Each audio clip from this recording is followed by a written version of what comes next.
It's Friday, and we have crossed a beautiful week where we have journey and agenda, where we have been called to action by the ministers from Chile and Colombia.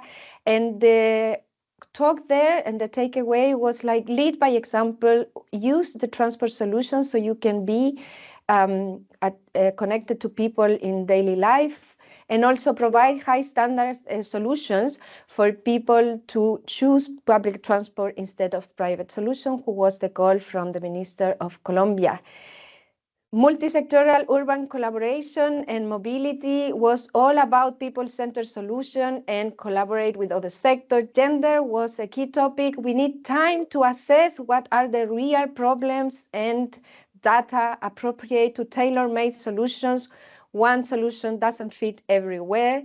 Efficiency in vehicles and regulation show us that we need time. Things happen in a period, and that lead us to step-by-step strategies, and international collaboration is leading that to happen smoothly, learning from each other. Standards, innovation, adaptation. How do we manage an uncertain climate and how things are changing so fast and we adapt towards that? Also methodologies and collaboration, learning from the people and including them in the decision making is key. 100% SAF is possible as long as there is collaboration and the appropriate financing in order to improve infrastructure needed for that. Regional perspective, they show us how the strategies with people in the center can really promote a change and also a cultural patterns transformation. From Africa, we learned the importance of learning from each other and apply solutions, putting focus on the needs of every transport mode. From Latin America, integrated transport system requires negotiation with operators, strong role from the governments, public fund in order to secure solutions for people and sustainability of them. From Asia, we were called to go for strong NDCs and also to really put transport in the center by providing zero emission zones and accelerating the commitment in the NDCs. Trucks are leading us not only to economical and technological advances, but also to social opportunities to grow and employability innovation. We wrote a message that will be delivered on Monday, and we are thankful to each one that contributed to that. And then finally, we learned that the NDC provided manuals to really incorporate the sector into the commitment in the NDCs from the countries. So where are we now? We need to be accountable and track how are we changing? Where are we coming from? Where are we going through? And this is the call of the day today. How are we managing that is the conversation we will be having today, and tracking the transport transformation sectoral contribution to UNFCCC reporting is what we will be talking today. La session sera traduite en français, so s'il vous plaît, choisissez vos langues. There you are. We are ready to start, and for that, I would like to invite my colleague, Simone, to take the lead of the session. So, Simone, the floor is yours. Good morning, good afternoon, good evening to everyone, and thank you, Andrea, very much for this very nice introduction. Also, a warm welcome from my side. My name is Simone Gotthard, and I am from the Partnership on Transparency in the Paris Agreement, in short, PATPA. And today it is my pleasure to guide you through this session on tracking the transport transformation, sectoral contribution to UNFCCC reporting. And we have also prepared a short question in the chat. I think it will be posted, here now. Perfect. So we are interested to know, where are you coming from? Where are you joining us from? To see who is in the room today with us. So thanks everyone who will answer this question in the chat. And I see the first answers coming in from Bonn, Germany. Great, wonderful to have you with us. Vietnam as well. Let's see what other countries and cities will pop up. There's Bangkok. Wonderful. Welcome to everyone. And while the answers are coming in, and before we dive deeper into the content, let me give you a quick overview of today's session.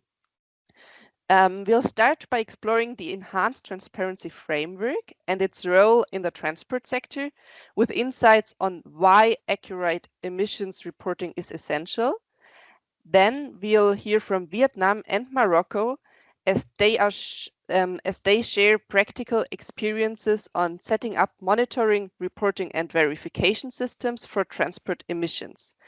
Afterward, we'll open the floor for a Q&A and panel discussion where we'll discuss challenges and innovations in reporting, as well as opportunities for international collaboration. Finally, we'll wrap up with a summary of key takeaways and next steps. And I see many new countries coming in. Great. We have Indonesia, we have Kenya, Georgia. Wow, quite a range of different country representatives here in the room. That's wonderful. So let's get started. Our first speaker is Daniel Bongardt, Head of Team Infrastructure and Mobility at GIZ. Daniel, over to you. The floor is yours. Yeah, thank you very much, Simona, and good morning, everybody. Good morning from my side. Good morning from Bonn in Germany. I'm very delighted to open this webinar. It's one of the very last ones of the Transport Week 2024. And so today's webinar is about tracking change. And tracking change, from my perspective, is quite important aspect that we at GIZ have been working on already for a very long time. I think since more than 10 years, we are corporations and projects with various countries from all the different continents, starting with Colombia. We have been working in Indonesia, and of course also Morocco, Vietnam, who are speaking today. So I'm really looking forward to the presentations from our partners, because in the end, is of course our partners who have to set up those systems. So I just want to say hello and open this by quoting Lord Kelvin, who said in the 19th century, if you cannot measure it, you cannot improve it. And this is why I think data-driven approaches are so important. Under the UNFCCC, this is taken with a term transparency nowadays. I think it's the old one, measurement, reporting, and verification, was a little bit more clear than just transparency. However, of course, so it's important to demonstrate also that we achieve the commitments from the Paris Agreement. And when it comes to the transport sector, this is certainly a big issue, because the data in the transport sector is quite difficult to get and quite difficult to collect, and also to check the quality here. So we all need the modeling to see whether we achieve our climate targets. But I think the modeler's wisdom is, if you put rubbish into a model, you get rubbish out of a model. And this is why it's so important to start with the data quality and to look into the details in the end, whether our data is working. We work in very close partnership with the UNFCCC, and this is why I'm also delighted to have Marlan Pillay from the UNFCCC Secretariat today in the room. It's a long-standing, very long-standing partnership.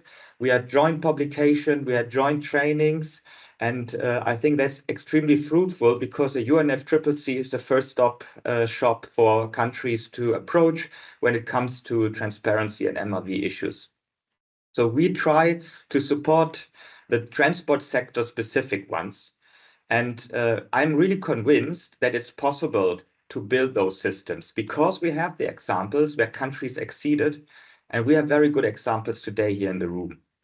I'm also convinced because free tools are available, but the tool and the model itself, I'm convinced is not the most important. The most important is the data quality and to have good open data that we can really work on and then start the modeling and build upon it.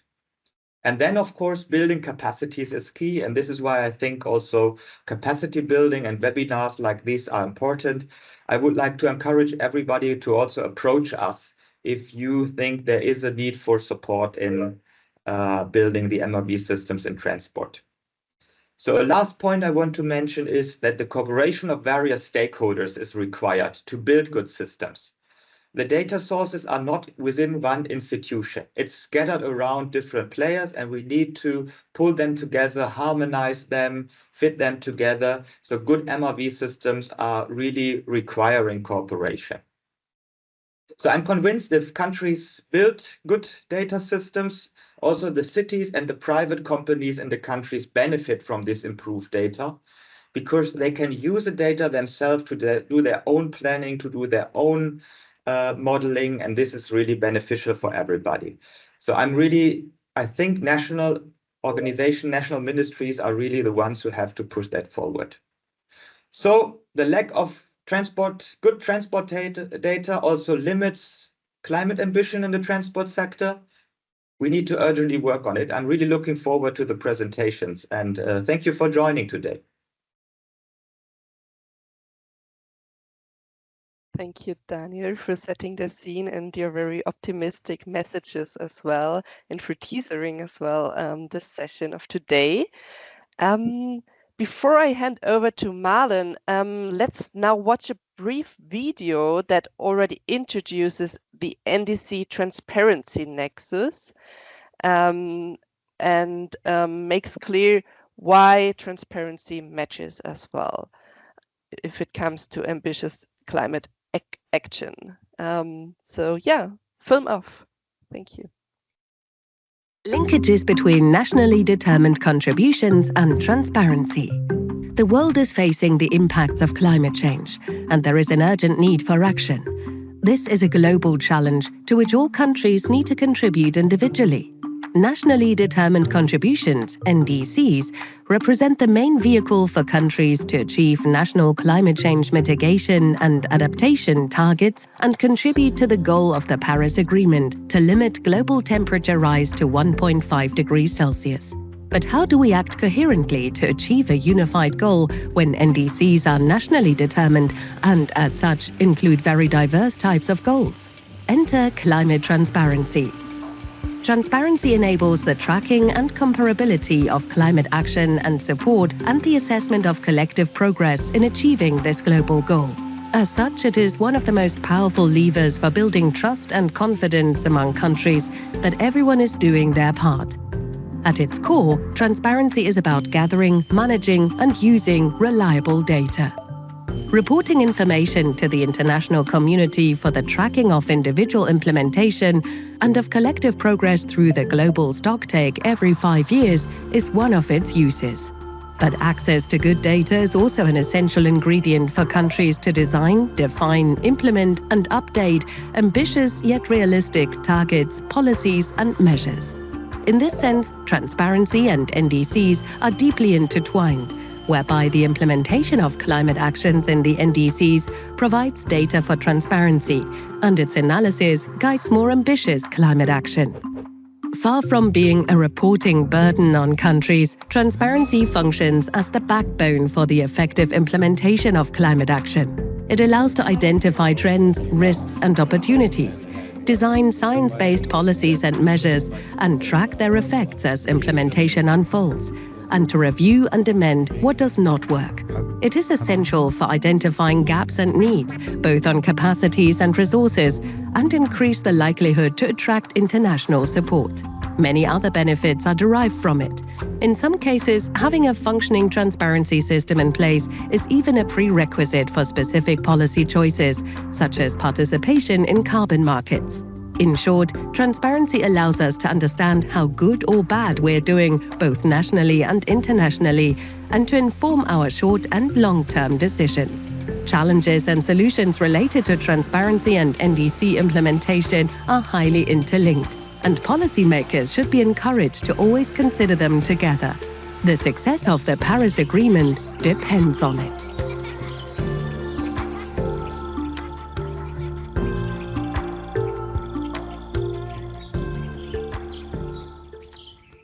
this video shared very nicely the linkages between NDCs and transparency to track and compare climate action and to assess the collective progress in achieving the 1.5-degree goal.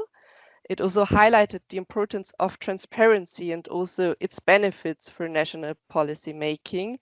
And I think this already brings a bridge to the presentation, or builds a bridge to the presentation of Marlan Pillay from the UNFCCC Transparency Division, who will highlight the importance of precise emission reporting and transport and discuss the upcoming ETF milestones. Welcome, Marlan. We're very happy to have you with us today. Okay. Thank you, Simone. And thank you, Daniel, for your introduction. You know, we really admire the commitment of the GIZ team and that Daniel leads for their commitment on shining the spotlight on the transport sector and on data, the collection and management of data and the quality of the data in the transport sector. And we have been collaborating with GIZ for quite a number of years on this already. So really happy to join you all here.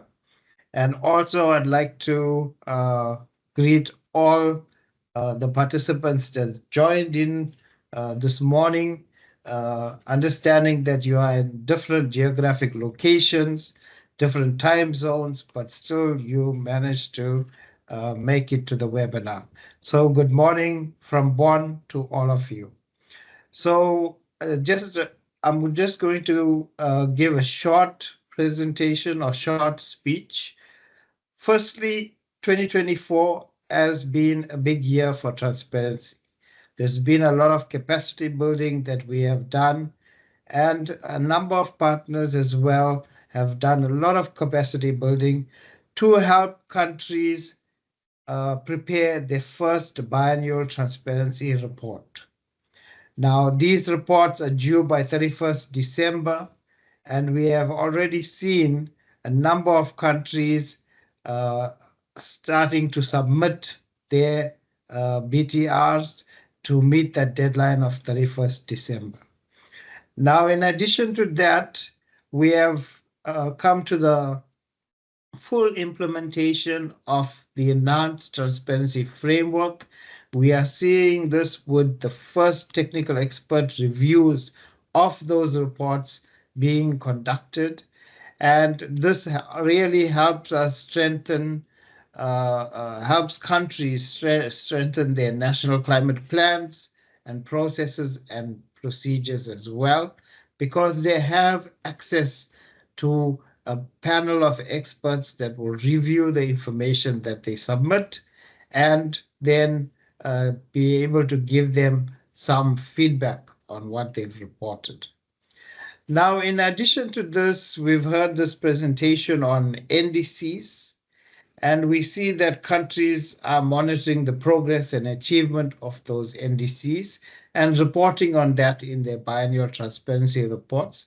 And we also see that many countries are working very hard to submit revised or updated NDCs by 2025 and looking at their level of climate ambition as well. Now, according to our 2023 NDC synthesis report, over 99% of the parties that submitted NDCs, they outlined domestic mitigation measures as a key instrument for achieving mitigation targets in their NDCs. And they highlighted some priority areas, which was energy supply, transport, buildings, industry, agriculture and forestry, and land use, and waste. Now, transport sector is seen as a key priority to take mitigation action and to make the transport infrastructure much more climate resilient. And as we have seen in some countries, the recent flooding has really caused disaster for their transport sector infrastructure, and we really need to address this from a climate change perspective. So since 2016, GIZ and our secretariat has embarked on a number of collaborative activities. We have held workshops, we have held webinars, and we've prepared guidance documents, all aimed at helping the developing countries to enhance their capacity to undertake mitigation action and report on them in their national climate change reports. Now I'm going to mention two such measures that we have taken. One was the revision of a document we call the Compendium for GHG Baselines and Monitoring for the Transport Sector. And the other is an online course that is titled Transport Data from MRV to Action. So the course is available free of charge on a Tingy website. It is a really innovative and entertaining online course where you look at the MRV of data in the transport sector, and it has a very nice introduction on the climate change negotiation process and the Paris Agreement.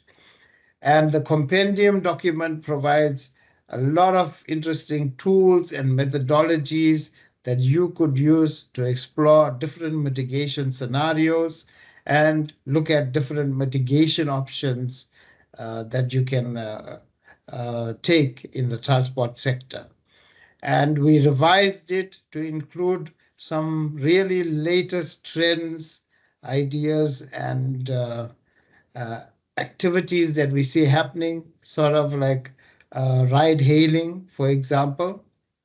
So there's lots of useful information now in that update as well. So with this, I'd like to say I hope you enjoyed your Transport Week. I know this is the last day for you, and wishing you well, and we look forward to seeing you at the COP if you are coming. And if you need any information, further information, please reach out to me. I will put my email address in the chat. So thank you, everyone, and see you soon. I can already see the virtual applause for you, Marlan. So thank you very much for that comprehensive overview and for your availability.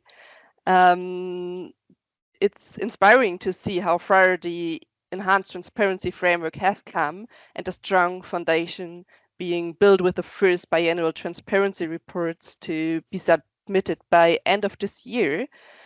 This is a true milestone in ensuring robust climate data that strengthens global climate action. And it's also encouraging to hear about the practical resources like the transport data from MRV to Action course, which you now can also access in the chat. The link has been posted. And also the updated GHG compendium, which is also accessible now in the chat. Yeah, but next we'd like to hear from you, dear audience. We would like to get a sense of your country's involvement and needs around transport emissions reporting. And for that, we have prepared a poll with some questions that should pop up soon. Yes, I can see it. It's in English and French. I hope you can also see it. So we are interested and would like to know from you, has your country included the transport sector in the NDC? Yes or no?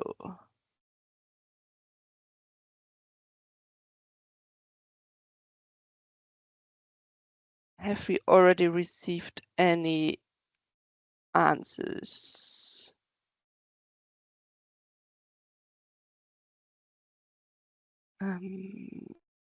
Yeah, maybe we can continue with the next question or see the answers right now if possible.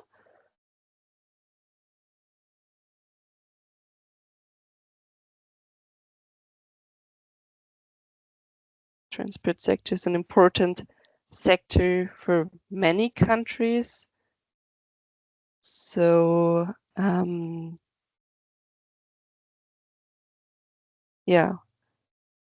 Can we see the answers to this question?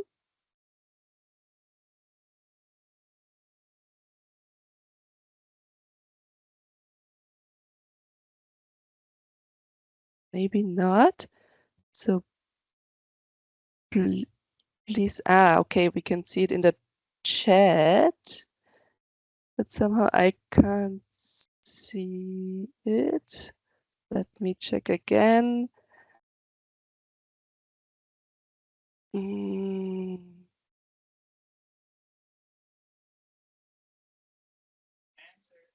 Submit.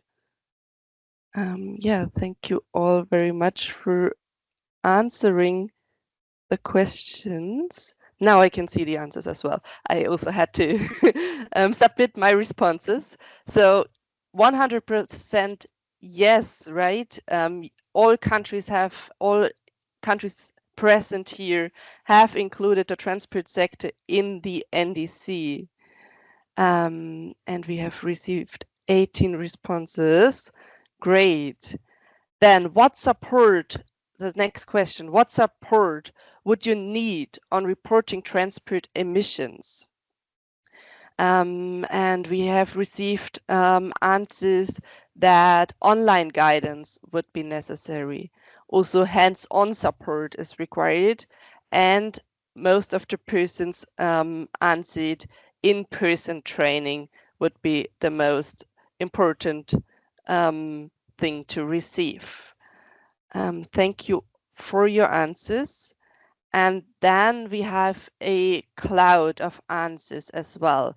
What would you like to learn from other countries in terms of transport emission reporting? So we have received different answers. And if you haven't answered yet, please feel free to still add your answer. The poll is still open. But we have received, for instance, political awareness raising, best practices, trends, public transport emission, projections, reporting structure. Yeah, many important points. And we hope to cover some of these points during our session today. At least we will have two country examples that will show you some more insights, and we hope that yeah, this will be insightful for you, and that you will be able to exchange also with our country representatives after their presentation. So thank you all very much for participating again in the poll. And yeah, now we'll hear from the two country examples of MRV systems in transport from Vietnam and Morocco. First, I'll want to give the floor to Michiel Arndt. And since 2020, he has been working on climate change, transport and energy policy in Vietnam. He's been advising the Ministry of Transport on their approach for transport MRV, looking at the methodologies and processes and developing a digital system to help the estimation. Michiel, we're happy to have you here. Yeah, over to you. Thank you very much, Simona. And hello to everybody. It's nice to see you. I'm actually based in Hanoi, so it's already noon here, and I'm very glad to join you. And let me share my slides with you. It should come up in a second. So I can also show you what I'm talking about. So I'll be talking about creating a digital MRV transport system in Vietnam. And to provide you with a bit of background also how we started this was an activity under the NDC Transport Initiative for Asia, which was a regional project in India, in China, and in Vietnam, working on the decarbonization of transport in all the different countries. And in Vietnam, we had one component working a lot on MRV and the details of MRV. And the goal of the work package, as some people put it, was to create one big digital tool for the transport GHG inventory, the transport sector MRV, so the transparency, and also the MRV of specific mitigation action. But I think I'd very much like to second what Daniel said earlier. It's not necessarily our work had this goal of creating one digital tool, but in fact, it turned out to be much more about data availability, how stakeholders cooperate along the process of actually bringing all this data together, and also looking at the data quality. That took so much more time than actually creating this tool in the end, which was basically just a means, or is a means to actually gather things and put them together and build the process in a format. But what really is important before that is to have everything structured and have everything online.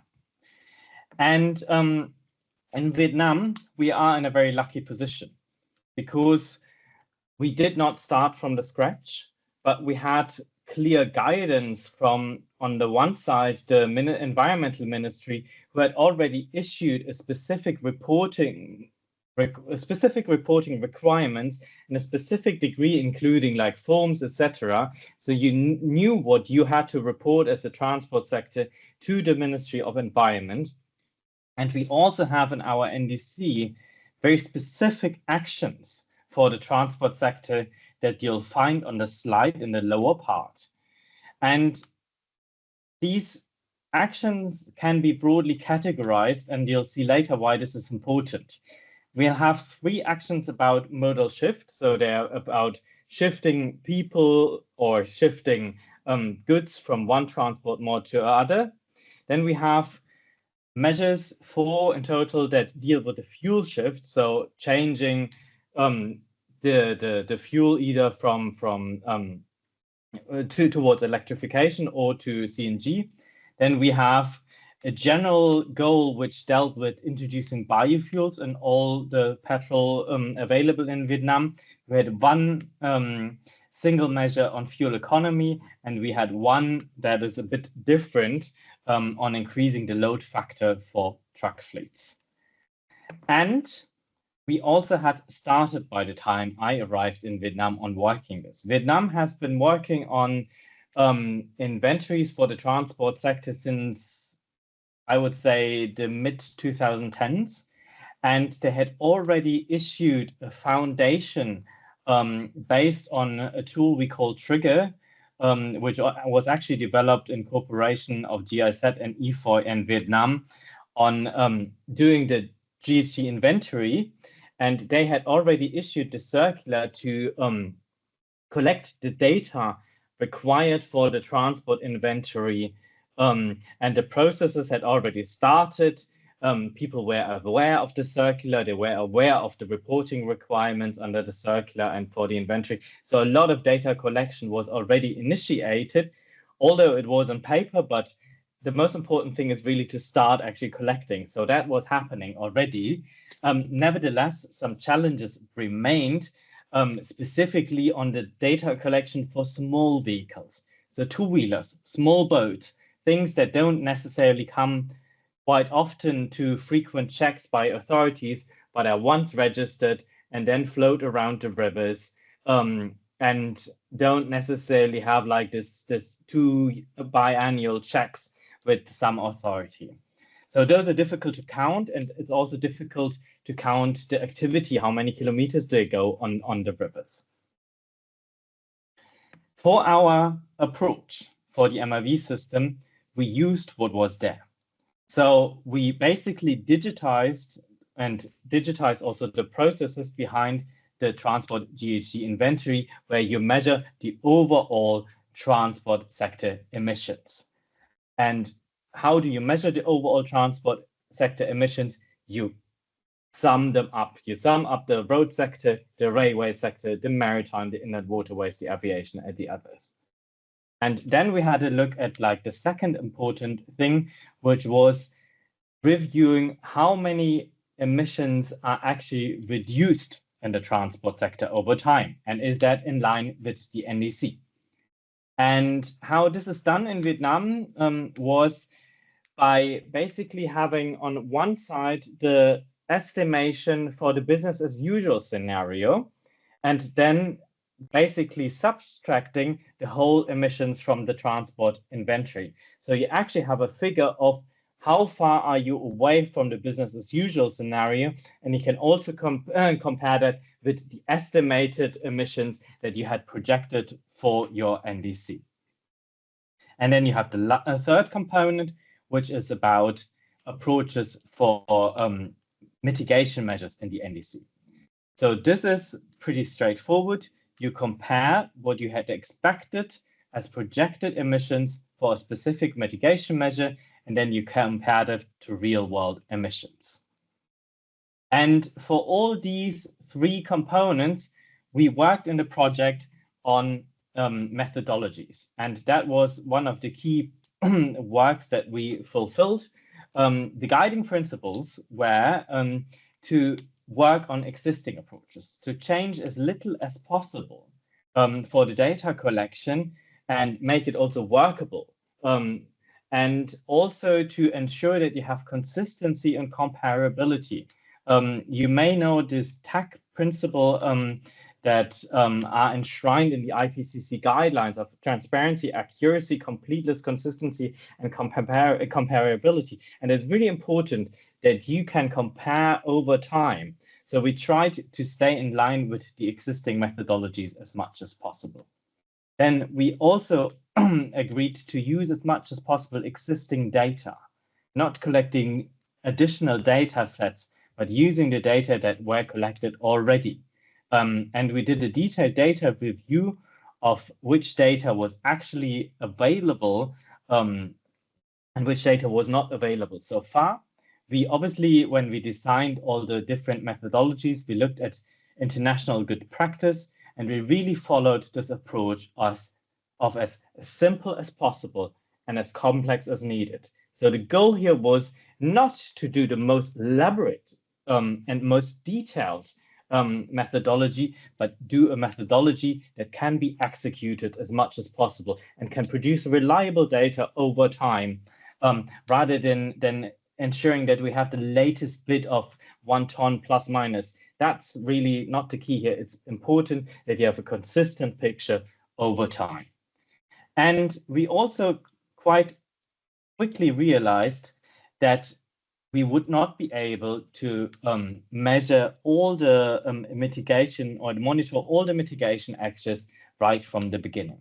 So we made a selection of those mitigation actions we could actually monitor with a little more data than we had already, and decided to leave out the mitigation measures on the modal shift and the mitigation measure on the truck load factor for later stages.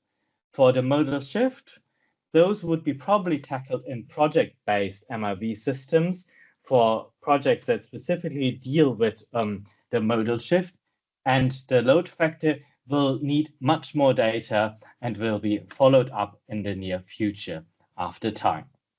So for our system, we have three big results. We have the emission reduction of the transport sector that you'll see in this graph in purple. And you also have result number 3, the emission of the inventory. And those two are linked pretty closely to each other using the same kind of data set, comparing basically the BAU projections of the NDC technical report with the real world data representing transport in Vietnam. And then you have the specific mitigation actions that look at data specifically valid for the different mitigation actions that lead to result number 2, the emission reduction per mitigation action measure. For our tool, we also digitize the processes. We try to get away from only paper-based system because it's more convenient, but also because it's more error-prone. when you have paper, the likelihood that somebody does a mistake by typing the wrong figure or something is very high. So we tried to really digitize the whole process over the whole value chain. And we had the data agglomeration from different sources, the data and the data review of the quality review. So different people enter the data at the different sources. So in the provinces, people will enter the data, and from the different agencies, people will enter their data, and then there will be, first of all, a quality check. Then you have the data processing and indicator calculation, where the data is processed and calculated to produce the results that I actually showed you earlier. And then you have the storing and filing of the data. So you can actually use the data from last year. You can review them and check them again, what happened in the last year. And then you have also a results review before the reports are generated according to the standard that the Ministry of Environment set. So this is really the process that is happening in MOT, and the whole value chain happening in MOT. And afterwards, we have the report generation for the Ministry of Environment. At the moment, this is done in a PDF report, but at a later stage, there's also a possibility to connect the two systems. One, the system from the Ministry of Environment is ready, and basically possibly export a file and then import a file again in the Ministry of Transport system. And with this, I would like to actually show you the system for a second, and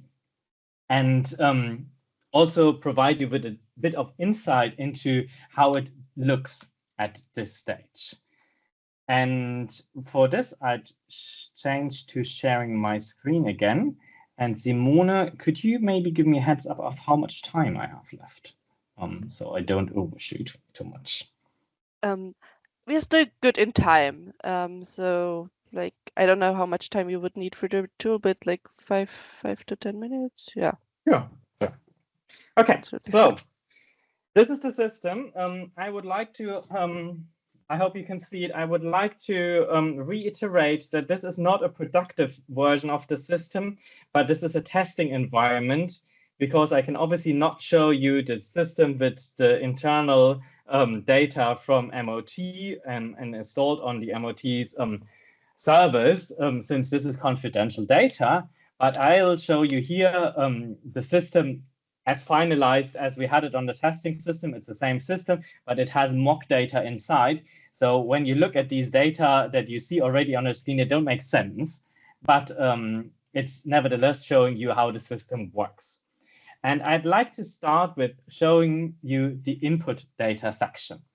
So the input data section you find here on the left was developed according to the existing forms that we had in the decree, because they are already issued in regulation. So we wanted to avoid changing the forms as such, and wanted to rather keep the forms as much as possible in the same format as they were before. So there would not be a change, and would not be too much need for change in the regulation and also in the data collection processes.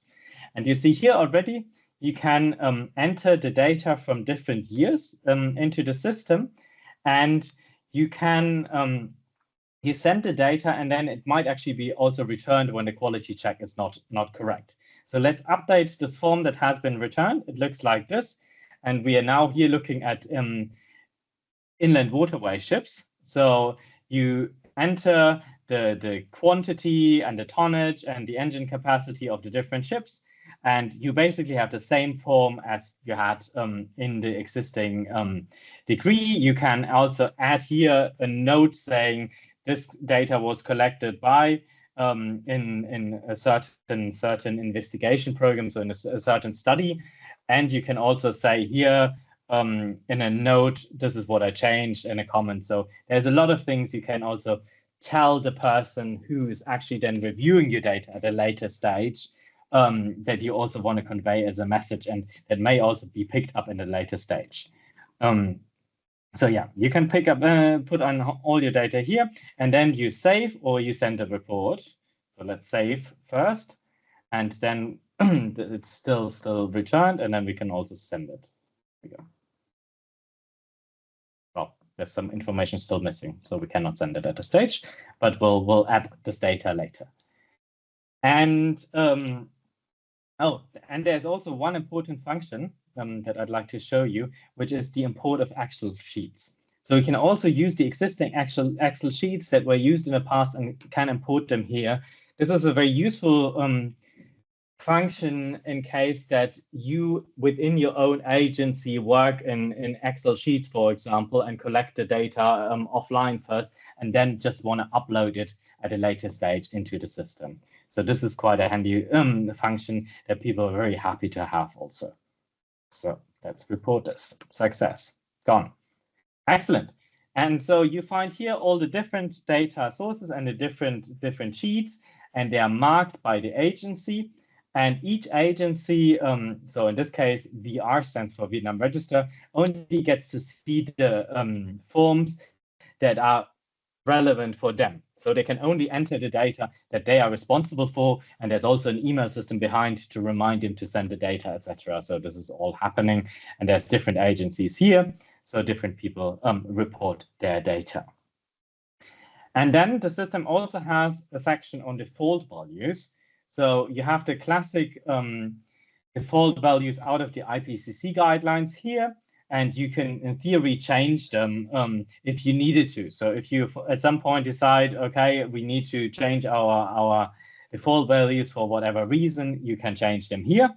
And because the system is monitoring against business as usual, you also have the emission projections in the system. So you have them actually in tons of CO2 here already in the system. And if you at a later stage decide, for example, now we are reviewing the NDC, if you then say our business as usual scenario changed, you could in theory update this figure from 2025 upwards and could just change the figures here. And you have the same for each of the mitigation measures.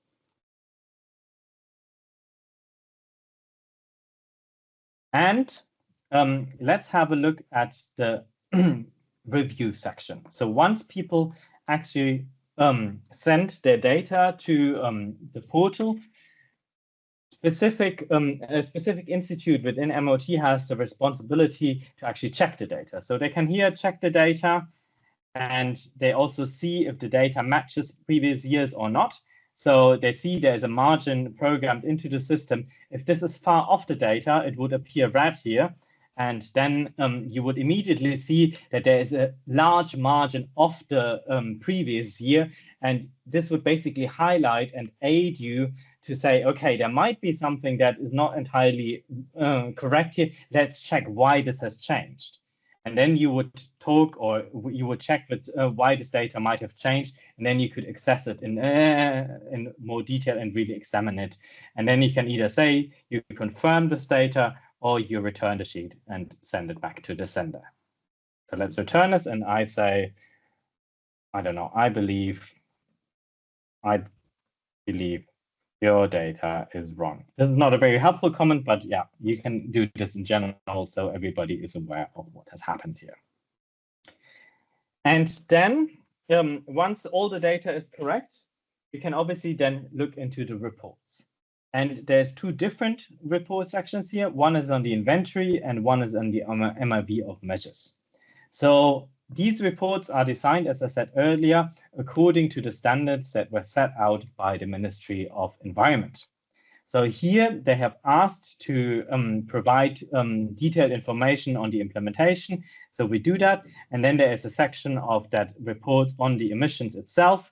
You can also tell them what improvements you made and what conclusions you made for the different sectors, and have your specific comments in this. And then you would have the specific information on the different transport modes. And you would have here the detailed formula also. And when we export it later, you'll see this formula is actually also exported as well. And then you have here the results. Since we are in year 2025, there's no results so far, but there is the results would appear here. And the same goes for railways, the same goes for aviation. And then you would also have this for inland waterways and maritimes. And for inland waterways and maritimes, we implemented an option to do it either fuel-based or do it by trigger, because there's sometimes, like, we realize that what has been happening in the past requires a lot of default values. So we wanted to add a second option, basically, to also see if those values match the two values that you have, and then being able to compare the two values in the different years. Let's see if we have actually a year where we have some data here properly. No, we don't. And Sorry, the same goes Michael, for, to come in. Yeah. Maybe if you could, come to an end in a few minutes, but it's so interesting to follow your presentation. Yeah, I'll be finished in a second. Don't worry. Okay. Yeah. And maybe what is also important is that all the people, and I think that's also something somebody said earlier already, that all people who actually submit data can also see the data. So they can also benefit from the data that was submitted to the system, and they can then also see what happens, see the results, and also review that. And the same goes for the MRV. So you have here again the summary for the MRV. You have the different measures. You have the emission reduction, the emission reduction potential, the emission reduction, and then you have it for each measure in more detail, also including the calculation formulas and all the details. So it's really all there for also you to see and to understand. I think that's something really important. We didn't want to only produce a system where you just have the result, you click and you have the results, and you never know what actually happened. But in theory, you could use this report and calculate it based on all the information that is in that report yourself and see if it all worked out. And after you've done this all, you can then create a report. And obviously now it does not work. Oh, there we are. Just takes a bit of time. And then you would have the report here, you would see the different figures, you would see what has happened, and you really have it all written here out, how it was calculated and what the results would be. So this is obviously all in Vietnamese, but it provides you with all the necessary information to fully understand how the emission reduction was calculated and what the results would be. And maybe as a final point to conclude, let's have a look at the dashboard. So here you just have a brief overview to produce some data that you may need in a presentation, etc. So you can actually have an overview here. For example, you have the amount of diesel that is used in the railways, just in liters, and you have here in domestic aviation, you have different input figures. And you also have in the road sector, you have input and output figures. So this is quite a handy tool that was also specifically requested to being able to also quickly report on certain aspects of the MRV system and also of the transport sector to have basically check what's happening in the field. And with this, I'd like to conclude actually. And I think we said we would have questions probably afterwards, right? Yeah, thank you very much, Michael, for this very interesting presentation. I really didn't want to interrupt you because I think it's so valuable for so many countries to see also the tool that Vietnam has developed. And there are already coming in some questions in the chat. I would like to invite all participants to please do so. Please add your questions to the chat and we will address them after the presentation, after our next presentation from Karim. And before I introduce Karim, I want to let you know that Karim's presentation will be in French. So please make sure if you do not speak French or that you use the language channel. So there are the 3 dots on the top of your window where you can choose the settings and there choose, it's speech and it's speech, and there you can choose English as language. Maybe someone can again also add the screenshot, how it's working into the chat, so that Karim's presentation will be translated simultaneously for you in English. Wonderful. So yeah, welcome, Karim. You are engaged in the development of sustainable mobility solutions, particularly in road transport and technical regulations for vehicles relating to environmental protection, safety, and energy efficiency. And you work for the Ministry of Transport and Logistics in Morocco. Thank you very much that you're with us today. And without further ado, I hand over to you. Thank you. Bonjour tout le monde, merci beaucoup Simone. Alors d'abord toutes mes félicitations à l'équipe de JZ pour l'organisation de cette semaine et cet événement qui est en train de devenir un événement ou bien un rendez-vous incontournable pour justement échanger, apprendre et débattre sur les sujets liés à la mobilité et au changement climatique. Donc c'est un réel plaisir pour moi d'y participer. Alors aujourd'hui, à travers ma présentation, donc je vais essayer de la partager. Dites-moi si vous pouvez la voir.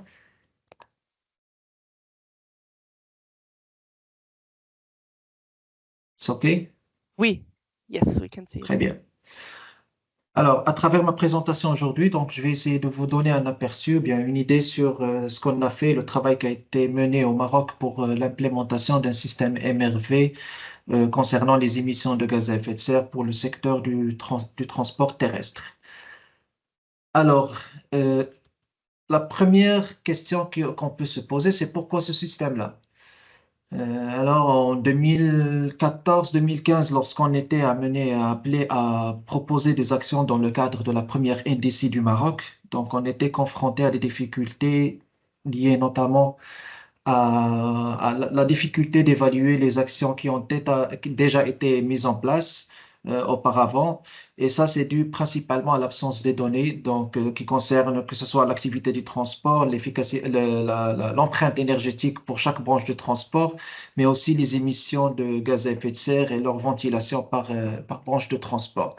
Cette absence de données donc a complexifié un petit peu, si on peut dire, à rendre complexe l'identification des niches d'atténuation et par la suite la conception et le développement des actions d'atténuation.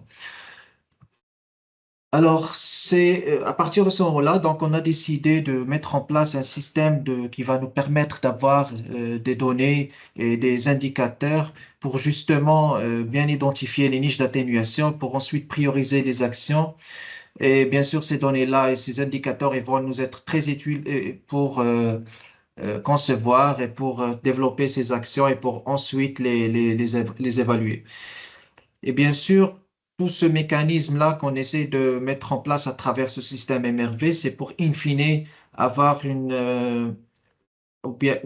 assurer une efficacité des investissements publics dans ce domaine, aussi de renforcer ou bien de renforcer le cadre de transparence par rapport à nos données, par rapport aux engagements du Maroc.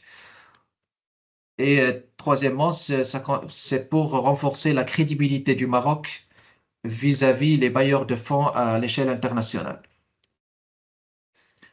Alors, justement, pour réaliser un inventaire des émissions de gaz à effet de serre pour le secteur du transport, il y a deux approches. Il y a d'abord l'approche top-down qui est basée sur la consommation énergétique, c'est-à-dire on prend juste les ventes des carburants dans les stations de service et on les multiplie par les facteurs d'émission et comme ça on obtient les émissions de gaz à effet de serre. Dans l'autre sens, donc il y a l'autre approche qui est le bottom-up, qui se base d'abord sur les données d'activité des véhicules, c'est-à-dire on a le nombre de véhicules, les données sur le kilométrage parcouru chaque année et bien sûr la consommation de carburant.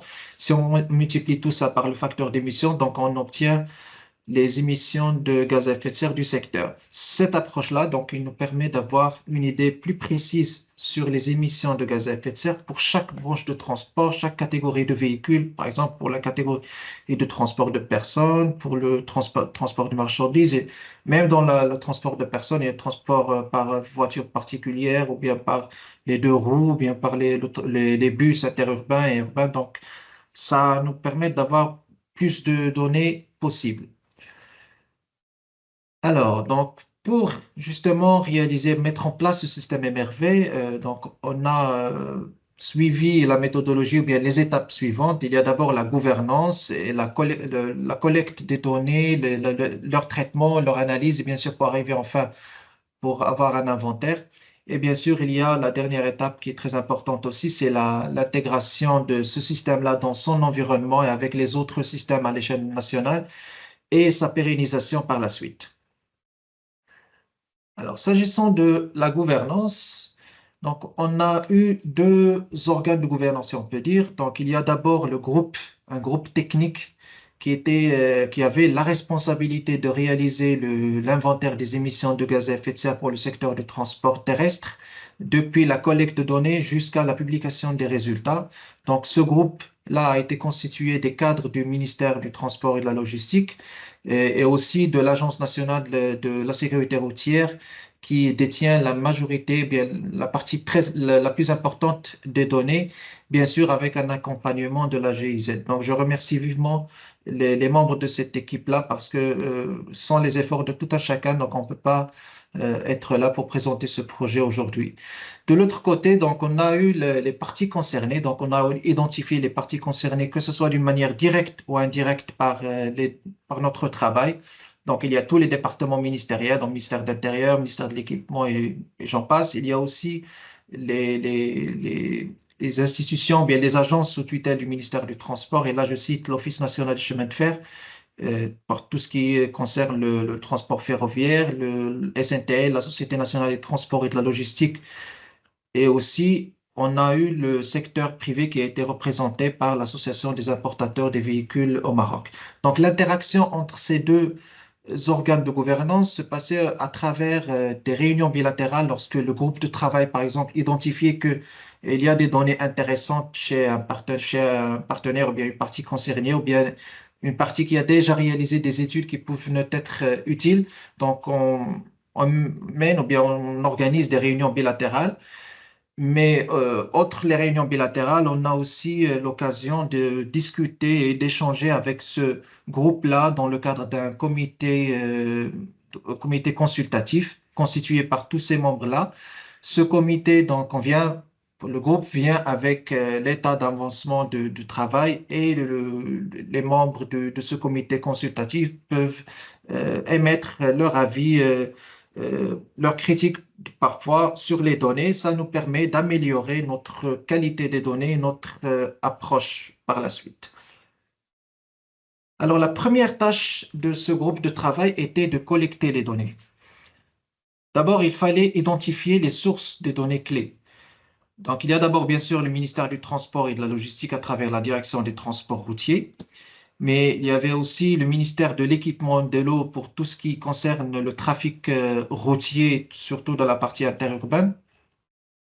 Il y a eu l'ONCF, c'est l'Office national des chemins de fer au Maroc, pour les données qui concernent le transport ferroviaire, l'Agence nationale de la sécurité routière pour tout ce qui concerne la base de données de l'immatriculation des véhicules, les contrôles techniques et l'homologation aussi des véhicules. Donc, c'est la grande partie. Il y a eu la SNTL, la Société nationale des transports et de la logistique, c'est la société qui gère le parc de l'État au Maroc. Donc, toutes les données dont on avait besoin concernant ce parc-là, ce parc de l'État, donc on l'a obtenu chez la Société nationale de transport et de la logistique. Et bien sûr, il y a eu la Fondation Mohamed VI pour la protection de l'environnement qui a réalisé des études sur les facteurs d'émission et sur leur adaptation au contexte marocain. Donc, on a utilisé aussi quelques données de ces études-là, quelques résultats de cette étude. Et bien sûr, enfin, donc, il y a eu le secteur privé à travers l'association des importateurs de véhicules au Maroc. Donc, c'est une association qui représente tous les importateurs, même les constructeurs qui sont présents au Maroc. Donc, il y avait quelques données qui ont été complémentaires aux données de l'Agence nationale de la sécurité routière. Donc, une fois ces acteurs, bien ces sources ont été identifiées, donc on a pu avoir les données concernant 12 millions de contrôles techniques périodiques pour les véhicules, plus de 6 millions d'immatriculations des véhicules et 160 000 contrôles si on peut dire contrôle de mutation pour les 2 et 3 roues. Alors, la combinaison, bien, chaque combinaison de ces données-là, donc, nous a permis de sortir, bien, d'identifier ou bien déterminer une information dont on aurait besoin dans le cadre de notre travail d'inventaire. D'abord, par exemple, donc, il y a le type de véhicule, l'usage, le poids, le nombre de places. Ça nous a permis de catégoriser les véhicules dans les catégories standardisées, si on peut dire. Ces catégories-là, les M1, M2, M3 et les N1 et j'en passe, sont des catégories reconnues ou bien avec lesquelles on travaille à l'échelle internationale, que ce soit dans le cadre des règlements de l'ONU ou bien de la réglementation européenne. Donc, on a essayé de standardiser les catégories de véhicules à travers ces données-là. Il y a aussi les dates des contrôles techniques et le kilométrage dans le compteur. Ça nous a permis d'avoir le kilométrage annuel moyen par catégorie de véhicules et aussi, il nous a permis d'identifier les véhicules qui sont actifs. Il y a aussi les données sur les carburants et la date d'immatriculation des véhicules qui nous a permis d'avoir l'âge des véhicules et les classifier par catégorie. Alors, il y a donc ces données-là, donc il fallait, donc on parle de quelques millions de données, donc il fallait les traiter donc, à travers plusieurs étapes. Donc d'abord, il y avait une première analyse générale des bases de données. Ensuite, on a essayé de nettoyer les bases de données ou bien les traiter en enlevant et en supprimant les valeurs aberrantes, les valeurs incorrectes, les erreurs de saisie. Et aussi, on a essayé d'aligner les formats. Pour ensuite, donc une fois ce travail a été réalisé, on avait les données sur le parc de véhicules. Mais ce n'est pas très important pour nous. Ce qui est très important pour réaliser l'inventaire, c'est d'abord le parc des véhicules circulants. Donc, on a essayé de déterminer à travers plusieurs critères le parc qui circule vraiment au Maroc. Donc, on s'est mis d'accord sur une hypothèse qui est sur le contrôle technique. On s'est dit que si un véhicule a passé son contrôle technique durant les dernières années au moins une fois, donc on considère que c'est un véhicule qui est en circulation et on peut le tenir en compte. L'étape suivante était la catégorisation, comme j'ai dit, donc il fallait classifier les véhicules par catégorie, si on peut dire officielle, reconnue à l'échelle mondiale. Alors, cette masse de données et ce traitement de cette masse de données n'a pas été possible à travers les méthodes classiques. Donc, il fallait utiliser les techniques et les méthodologies de la data science et le big data. Donc, on a réalisé ou bien on a développé un algorithme par le langage de programmation Python. Et ça avec le support de l'Institut de l'énergie et de l'environnement allemande que je remercie beaucoup. Et voilà, donc ces experts-là, donc ils nous ont aidés pour développer cet algorithme-là pour le traitement de cette masse de données importante. Mais on a identifié que une fois ces experts ne seront pas là, alors que ferons-nous? Donc, il fallait pérenniser cet exercice et faire en sorte que on peut analyser ces données, on peut avoir les compétences nécessaires pour analyser ces données d'une manière indépendante au sein de l'équipe de travail. Ça a été fait, donc c'est pour ça qu'on a réalisé des sessions de formation pour avoir des bases et des compétences de base dans la data science et le big data, et surtout dans le langage de programmation Python. Alors, tout ce travail-là donc, nous a permis d'avoir les résultats suivants. Donc, on a eu 6,2 millions de véhicules au Maroc, dont 5,4 qui sont des véhicules actifs, avec un âge moyen de 13 ans. et des émissions qui s'estiment de 19,3 millions de tonnes de CO2 équivalent. Alors, dans ces graphes-là, donc on peut voir dans le graphe à gauche la répartition du parc selon la catégorie de véhicules et on peut constater que les véhicules particuliers et les deux roues donc représentent plus de 90% du parc national, c'est-à-dire au Maroc. À droite, donc on a l'âge moyen par catégorie de véhicules et on peut voir que quand même, on a une certaine des catégories qui sont assez vétustes. On est dans les valeurs de comme 16,5 années ou bien 14, ce qui est très important comme donnée à prendre en considération par la suite. Sorry, Karim, to interrupt. Ouais. If you could slowly come to an end of your presentation, if possible. Thank you. OK. Alors, je vais passer rapidement. Donc, de ce travail-là, je pense que les informations essentielles sont l'empreinte carbone par catégorie de véhicules. On peut voir dans le graphique à gauche que les véhicules particuliers et les 2 et 3 roues ont une empreinte carbone qui est très importante. Donc, on parle de 100 grammes de CO2 par passager kilomètre.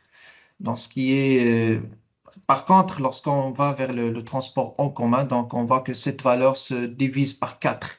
Et lorsqu'on regarde l'empreinte carbone des trains, des transports ferroviaires, donc il n'y a pas photo, donc c'est le mode le plus propre, ça peut dire. Et c'est la même chose presque pour le transport de marchandises. Donc il y a une faible empreinte carbone pour les trains et pour les véhicules, pour les camions d'une grande capacité ou bien d'une grande capacité de transport, de charge. Alors, une fois ce travail était réalisé, donc on était conscient qu'il y a eu des données qui représentent une certaine incertitude. Il y a d'abord la donnée qui concerne la consommation de véhicules parce que ça dépend de plusieurs facteurs, notamment le comportement du conducteur, l'âge du véhicule, les conditions météorologiques, l'état de l'infrastructure. C'est vraiment une donnée qui est très, très difficile à cerner. Donc, c'est une donnée, ou bien c'est voilà, donc c'est une donnée à prendre en considération pour les autres éditions de notre inventaire. Alors, lorsqu'on a comparé pour vérifier la qualité de notre travail, donc on a essayé de comparer nos résultats avec les résultats obtenus par l'approche top-down. Donc, on a constaté qu'il n'y a pas une grande différence, ce qu'on peut dire que les résultats sont plus ou moins valables. Alors, pour les conclusions de ce travail-là, donc il y a, comme j'ai dit, la prédominance du transport par les véhicules personnels. Donc, ils représentent plus de la moitié des émissions de gaz à effet de serre. Aussi, 25%, un quart des kilomètres parcourus par les véhicules motorisés ont été parcourus par les 2 et 3 roues. Le potentiel environnemental des transports ferroviaires. Il y a aussi l'empreinte carbone assez élevée pour les véhicules de catégorie N2. Alors, je passe directement aux recommandations. Donc, il y a un besoin énorme pour rationaliser l'usage des véhicules personnels à travers, par exemple, l'encouragement du covoiturage. Il y a le transport, bien le shift modal vers tout ce qui est transport public, tout ce qui est transport ferroviaire. Et bien sûr, il y a l'amélioration de l'efficacité énergétique des véhicules, comme ce sont les principales recommandations de notre travail. Je vais aller rapidement pour ce volet-là qui est très important aussi, c'est la durabilité et la pérennisation de cet exercice par la suite. Donc, on a jugé qu'il fallait préparer, élaborer et signer des conventions avec les parties concernées pour fixer les modalités d'échange de données, les types de données à échanger, la périodicité, etc. Donc, on a réalisé ce travail-là et on a réussi à faire signer ces conventions-là. Alors, pour les étapes suivantes et les prochaines étapes, donc ce travail-là, on va le détailler, on va élaborer un rapport détaillé sur la méthodologie qu'on a suivie et les principaux résultats et les principaux indicateurs et les recommandations pour l'édition 2022. Et aussi, donc, on va lancer le processus de la réalisation de la prochaine édition de 2023 dans notre inventaire. Alors, c'est le dernier slide. C'est à propos des recommandations. Comme j'ai dit, donc, il y a l'amélioration de l'efficacité énergétique et environnementale comme principale recommandation qui sort de ce travail d'inventaire réalisé à titre de l'année 2022.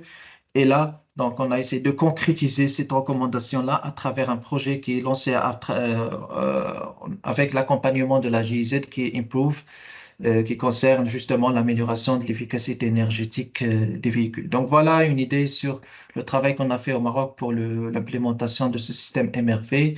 Et je serais ravi, je serais heureux si je peux répondre à vos questions par la suite. Merci.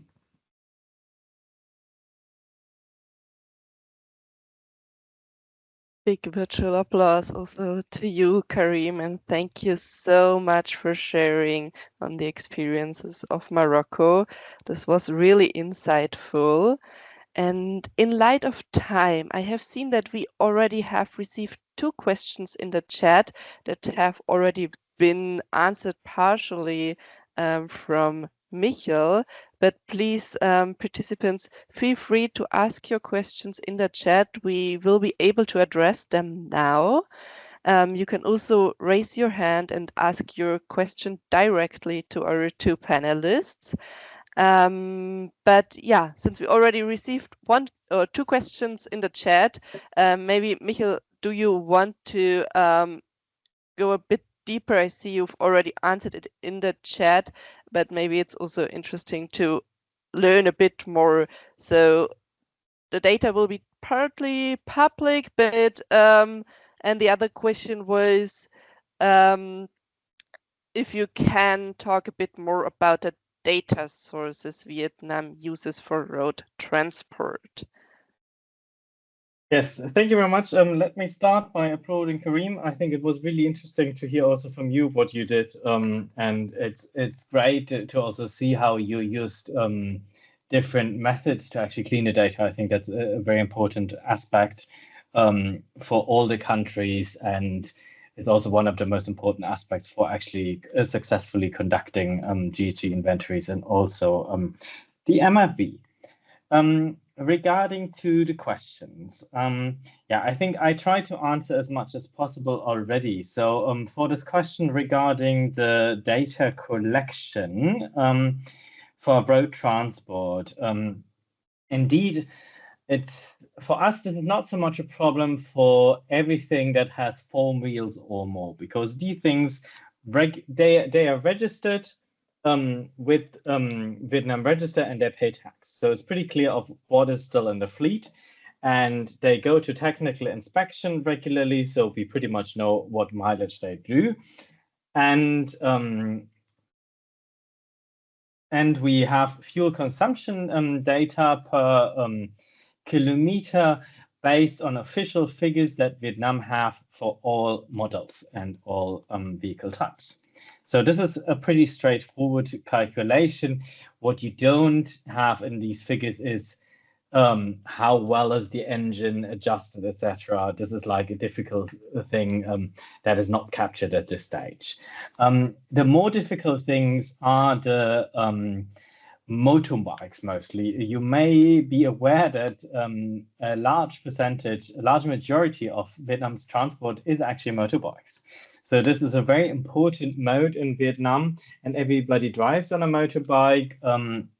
So we wanted to get this right, and there were various suggestions in the room, including we do traffic counts and somehow extrapolate these data. There would be regular studies dedicated to this. Yeah, the solution also we settled on finally to extrapolate this from a Vietnam household survey. And the problem with these figures is that since they are not regularly inspected, the motorbikes, we don't really know how many we have on the road. And we were also considering trying to find this figure with a fleet depreciation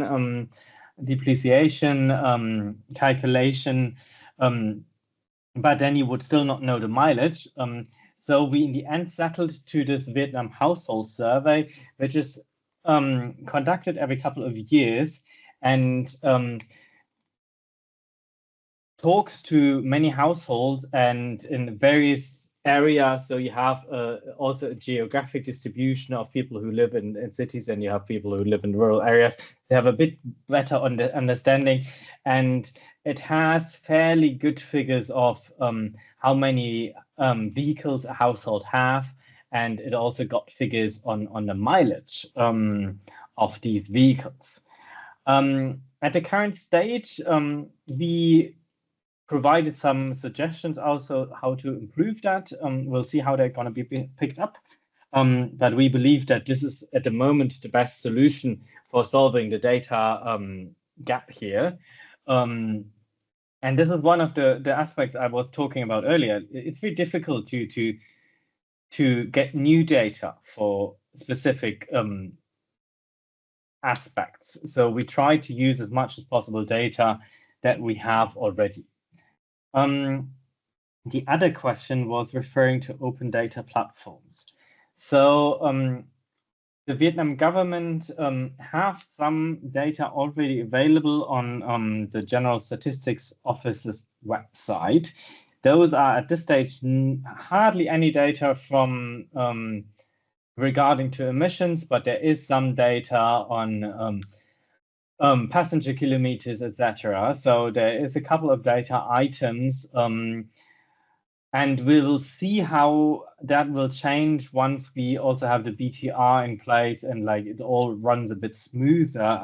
If there's going to be more data published, there's certainly a push into that direction to also think about where data can be centralized, if it should be centralized, if all ministries keep their own data. That's under discussion. I'm quite frankly unable to say if that will mean that in the future the data we produce in the MIV system will become public. That's something we'll see in the near future, hopefully.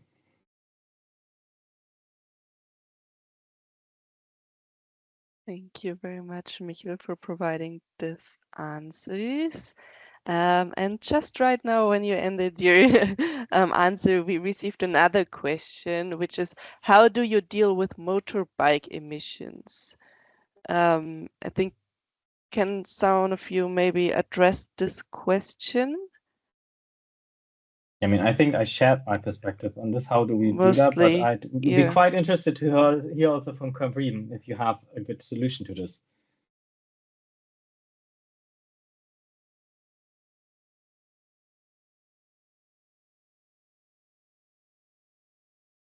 Alors, je pense que je suis d'accord avec Michel par rapport à la difficulté d'obtenir des données concernant les 2 et 3 roues.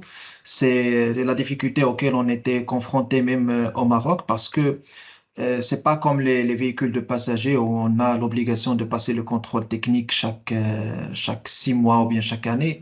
Pour les 2 et 3 roues, donc même s'il y a l'obligation, si on peut dire au niveau de la loi, mais c'est très difficile de la mettre en place. Mais je pense que c'est le cas aussi pour d'autres pays, même européens. Donc, il y a le problème de contrôle technique des 2 et 3 roues qui est très difficile à mettre en place, ce qui rend complexe l'obtention des données concernant le kilométrage. Donc, on peut procéder soit par des enquêtes, soit, je ne sais pas, mais il y a peut-être d'autres pistes à explorer.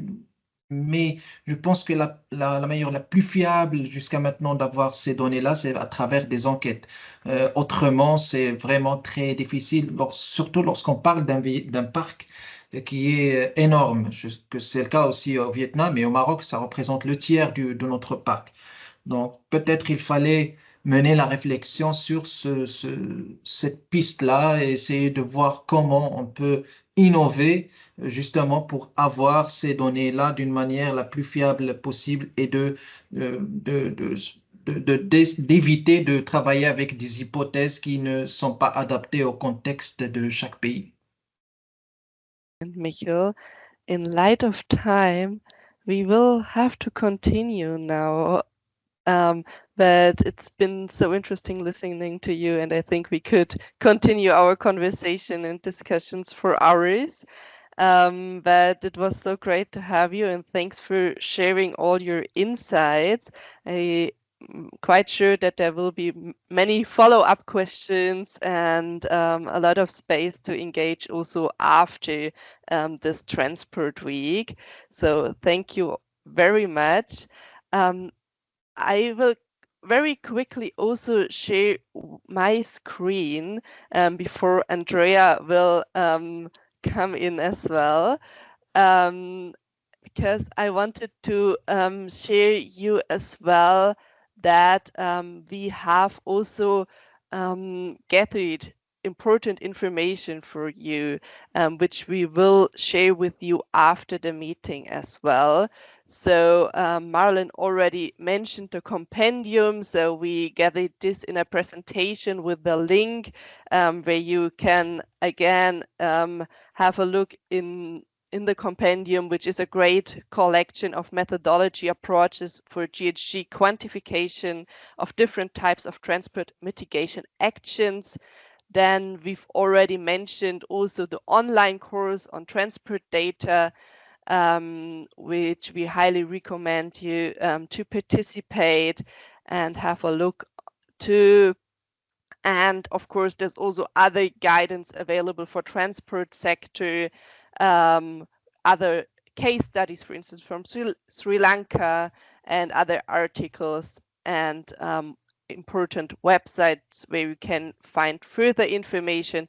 And also on the topic of reporting, we gathered some more useful links that we will also share with you after this event.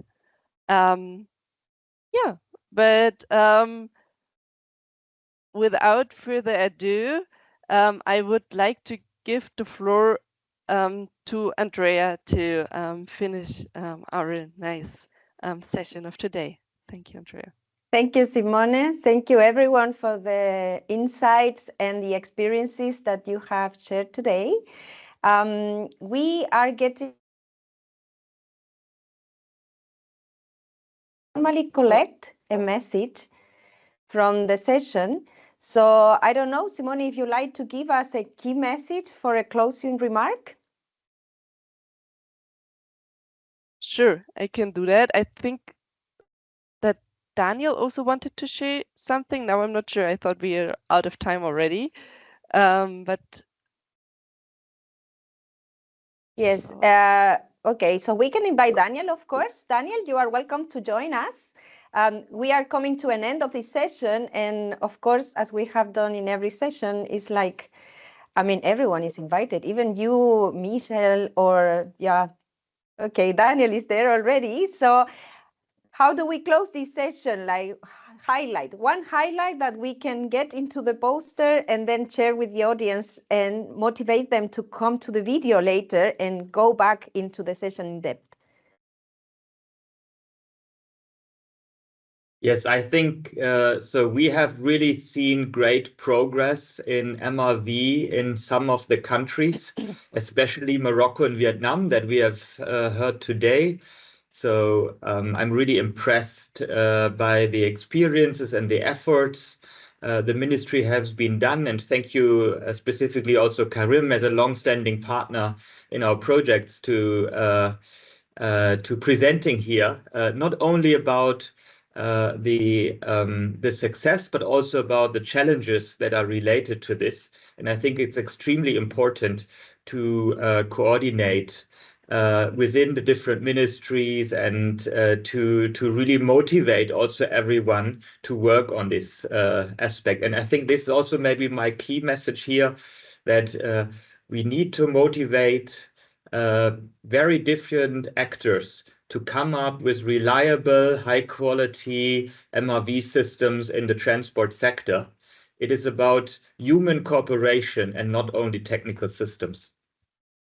Thank you, Daniel. Thank you, Daniel. Please don't go anywhere and stay with me, because actually this is all about transport and climate change week, to connect people. And this year we have connected the dots, and dots are colleagues, partners, transport lover, transport expert, transport user, global wide, and this is why we are doing this, for people connecting with people, because by conversations you can make ideas to exist. And what's coming next? What's coming next? And we are happy, I guess all the team behind the scene is happy that we can announce now what's coming for 2025. We have been tracking change, so next year it's about accountability. Our motto from the next year will be time to be accountable and fostering the, can the slide go, or is my screen which is frozen? Okay, thank you, it's coming. Okay, so next year we will be 10 years after the Paris Agreement, and we want to be accountable and learn from strategies in place. Of course, we cannot open a room for everybody, but we have our community of countries and experts, and we will meet again in Berlin to try to answer the question, how are we tackling this climate change in transport sector, and how those strategies can speed up the race looking for the future to the next 10 years. What are we planning then? We will be calling for people to come together to evaluate. You can move to the next one, please. Okay, great, thank you. So we know that tipping points don't work like a switch you can turn on and off. Change needs strategies step by step. So during 22 and 26 September next year, we will meet again and we will do trainings and we will build together an understanding of how are we measuring the change from the last 10 years in order to have the tools to have new strategies for the years to come. So next, what is our aim for 25? Our aim for 25 is to understand and mapping the system, how the system have moved, unfolding transformation strategies in place, how the things have happened really, how many layers, how many ideas, how many strategies, data, and more. We will visualize our goals and we will put a look into the future, and we will build accountability, evaluating what has been achieved and get ready for the next decade. How are we building our agenda then? You will see we are starting differently. We will be welcoming people with a dinner in the evening on Monday to have 2 days training, a welcoming and opening keynote as usual. It will be space for regional exchange, and we will be providing parallel side events with our network of experts, and also what was highly celebrated in 2023, regional exchanges and expert networking with our partner countries. Of course, we will go again on a boat, this year in an electric boat, and we will be having a farewell on Friday. So this is our plan for 2025. And this is our pathway. We have been coming from accountability, building upon and beyond was what we did last year. We are not inventing the wheel. We have a trajectory of 10 years of work. We are connecting the dots this year, and then for the next year, we will be time to be accountable. And of course, nothing of this is possible if it was not for a team that is behind the scene making it possible for everyone. This year, above 1,500 registration, and all of this is possible, and I would like to see the virtual applause to the whole team that is building this, and this is the team for next year, and we are already working to make it beautiful and nice for everyone. If you like, we would love to have your evaluation so we can improve and make it better for you next year. So please scan the QR code and give us your feedback, and don't go too far away. Stay tuned, go for a coffee, refresh your lemonade or make you a nice tea, because in 25 minutes more, we are connecting with the African think tanks for sustainable transport, and we will be learning from the civil society perspective on how to improve and accelerate the transformation. So we are waiting here for you, 25 minutes, go for a moment of break, renew your tea, and come back. We will be here waiting for you. Have a nice day.